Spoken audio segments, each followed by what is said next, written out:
Well, a new Pentagon report says that China is rapidly expanding its nuclear arsenal, nearly tripling it under the Biden administration. Assistant Secretary of Defense for Indo-Pacific Security Affairs, Eli Ratner, sounding the alarm over why China could be doing this. Expansion of China's nuclear program raises the question of what are all these nuclear weapons for? And they haven't answered that question. Why are they doing this? Well, Beijing's move comes as also as deepening ties with Russia while increasing pressure on Taiwan. Gordon Chang is here, Gatestone Institute, senior fellow, author of the book, China is Going to War. Gordon, always good to see you. Do you think it is just that? Do you think that China is preparing to go to war, potentially over Taiwan or even perhaps with us? Well, certainly, because we've seen all the preparations for it. Xi Jinping can't stop talking about going to war. He's also engaged in the fastest and the largest military buildup since the end of the Second World War. He's stockpiling grain and other commodities. He is trying to sanction-proof his regime. He's firing military officers who are opposed to going to war. He's mobilizing civilians, and he's surveying the U.S. for nuclear weapons strikes.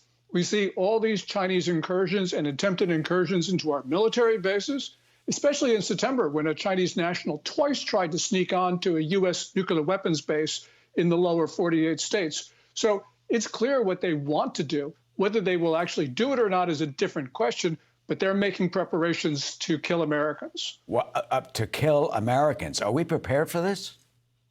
No, we're not.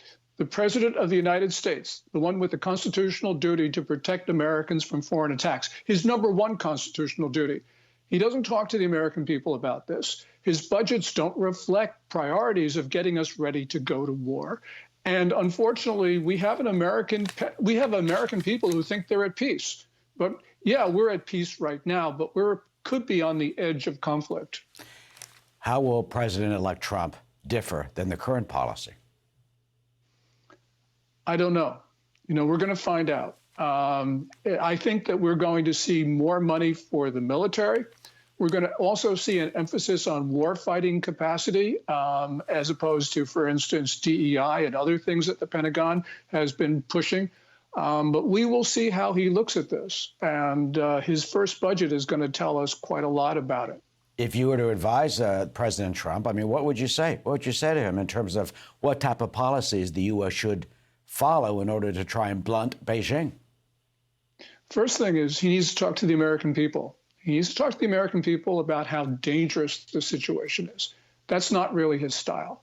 But the other thing that I think he needs to do is to say to China, look, we will defend Taiwan. And if we do that, China will not attack because it doesn't want the casualties, even if they think that they can take the place. But again, that's not President Trump's style.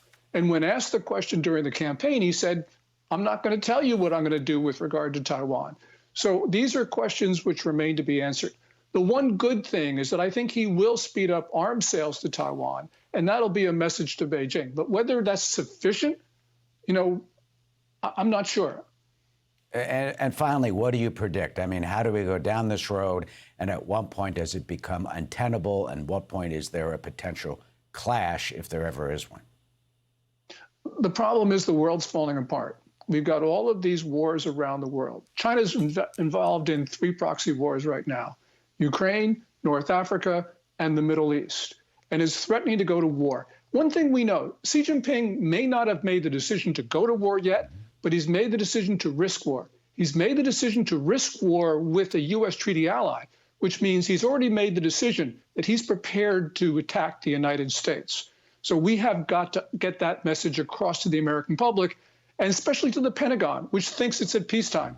There's no sense of urgency that is really necessary to meet the Chinese challenge right now. Gordon Chang with a chilling warning that China is prepared to attack the United States and kill Americans, a major obstacle and a major challenge for the incoming Trump administration. Gordon, senior fellow at the Gatestone Institute and author. Thank you.